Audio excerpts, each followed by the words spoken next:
Hello, legal prodigies. So, in this video, we're gonna discuss the updated syllabus of United India insurance company का जो vacancy थी administrative officer की, उसमें legal specialist की जो vacancy है उसका जो रिवाइज सिलेबस है हम वो डिस्कस करने वाले हैं. So in this channel we keep you updated with the existing facts and the upcoming notifications also. So you firstly share, subscribe and press the bell icon of this channel. मैंने काफ़ी सारे कुछ videos उसके बारे में भी update करे थे जो काफ़ी स्टूडेंट्स को हेल्पफुल लगे. एमपी जूनियर जुडिशियल ट्रांसलेटर की जो वैकेंसी थी उस पर और वर्क करा जा रहा है, उस पर और अपडेट्स आएंगे और भी अदर एग्जामिनेशन के लिए जो लॉ के लिए हेल्पफुल है वो हम यहाँ डिस्कस करेंगे topics and all. So moving with this video, let's see कि क्या चेंजेस आए हैं. तो इनिशियली आपको लेफ्ट साइड पे आपको एग्जिस्टिंग सिलेबस देख रखा होगा और राइट साइड में आपको रिवाइज सिलेबस. फिलहाल बात कर लेते हैं जो चेंजेस आए हैं. वो चेंज बस दो चीज़ों पे आए हैं कि जो इंडियन एविडेंस एक्ट था और जो IPC that is Indian penal code था उसकी जगह पे चेंज करके इन्होंने जो न्यू लॉ है हमारा भारतीय साक्ष्य अधिनियम और भारतीय न्याय संहिता वो रिप्लेस करा है, उन्हें ऐड करा है. राइट. तो ये क्लियर कर दिया गया है कि भारतीय साक्ष्य अधिनियम आएगा, भारतीय न्याय संहिता आएगा. डू रिमेंबर सीआरपीसी नहीं आएगा, दैट इज़ भारतीय सुरक्षा वाला जो नागरिक सुरक्षा संहिता है वो नहीं आएगा. राइट. तो वो तो पहले भी सिलेबस में नहीं था और अभी भी नहीं है. तो दो आपको ये चीज़ एडिशंस दिख रहे हैं. उसके अलावा बाकी का जो फुल सिलेबस है वो सेम है. फिर भी एक बार डिस्कस कर लेते हैं कि सिलेबस था क्या है क्या. और तो मैं न्यू वाला ही डिस्कस करूँगी because rest all is same. Right. Constitution of India आएगा, इंश्योरेंस एक्ट आएगा, मोटर व्हीकल्स एक्ट आएगा and consumer protection, then arbitration conciliation act. इसमें आपको मैं स्ट्रैटेजी भी बताऊंगी कि कौन सा आपको एक तरीके से ज़्यादा वेटेज वाला एक्ट है या कौन सा इजी है करने में. तो do stay till the end in this video. Right. तो National Legal Services Authorities Act भी आना है. भारतीय साक्ष्य अधिनियम और भारतीय न्याय संहिता तो हमने डिस्कस कर ही लिया.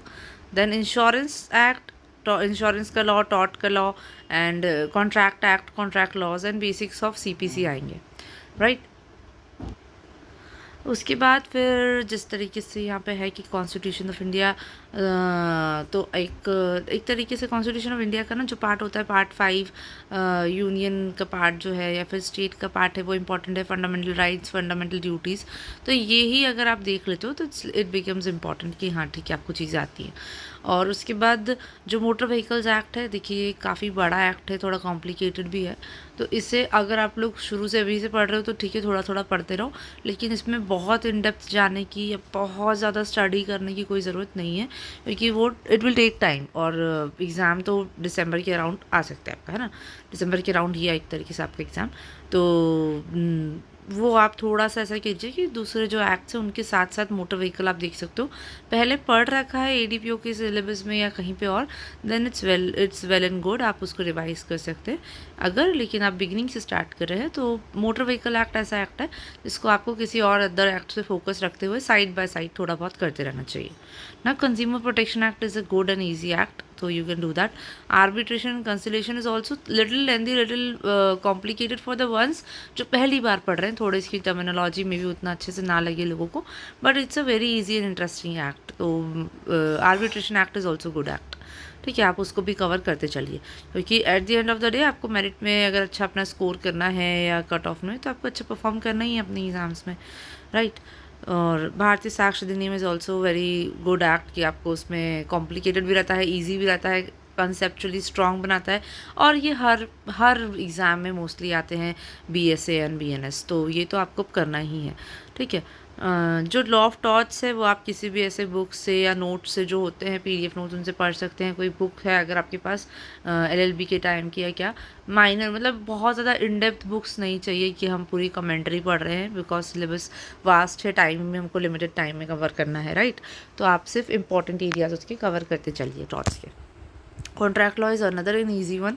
इसमें क्या होगा, आपने कॉन्ट्रैक्ट एक्ट तो पढ़ना ही पढ़ना है. उसके साथ कॉन्ट्रैक्ट एक्ट के जो अलग ऑफर्स होते हैं कि ऑफर्स के काइंड्स क्या होते हैं, ऑफ़र के टाइप्स ऑफ ऑफ़र क्या होता है, general offer, invitation to offer, क्या डिफ्रेंसिएशन है, कुछ जो एडिशनल चीज़ें जो जनरली में हमें बुक से मिलती है वो भी आपको रेफ़र करना है. ठीक है.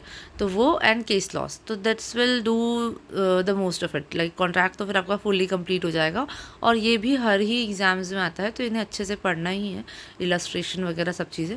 तो ये आपके कंसेप्ट बिल्डअप करता है and it is a scoring act too. Now CPC is a vast subject, CPC is a damn vast subject. तो इट्स लाइक कि अगर CP is a vast subject but it's also interesting. It's like कि हर exam में वो आता ही है CPC, और आपको आना चाहिए. तो अगर आप मोस्ट ऑफ़ द स्टूडेंट्स जो शायद न्यू नहीं भी होंगे या अलग अलग एग्ज़ाम्स दे रहे होंगे, तो CPC उनका पढ़ा हुआ है. और अगर आप न्यू हो और आपने नहीं पढ़ा है CPC और आप अभी ऐसे पढ़ना चाह रहे हो, तो एक जनरल अंडरस्टैंडिंग या बेसिक नॉलेज रखिए CPC का. मैं कहूँ कि आपको स्टार्टिंग से पूरा पढ़ने में इतना टाइम में आप इतने सारा सब्जेक्ट कवर कर पाओगे CPC के साथ, तो वो थोड़ा सा मैं नहीं समझ सकती कि कितना, हर किसी की कैपेबिलिटी अलग अलग होती है. बट अगर आपने पहले पढ़ रखा है तो आपको इंटरेस्टिंग ही लगेगा. और बहुत ईजी अच्छा सब्जेक्ट है, थोड़ा डिफ़िकल्ट भी साउंड करता है, बट अगर आपने समझ रखा है अच्छे से तो CPC इज़ वेरी इंटरेस्टिंग. बार बार मैं पता नहीं क्यों CPC के बारे में बोल रही हूँ, but it's like I find it very interesting and good subject, right. तो थोड़ा लेंदी है बट अच्छा है, समझा अच्छे से हो तो. So this was all about the syllabus. ज़्यादा लंबा खींचने का इस वीडियो को कोई औचित्य है नहीं.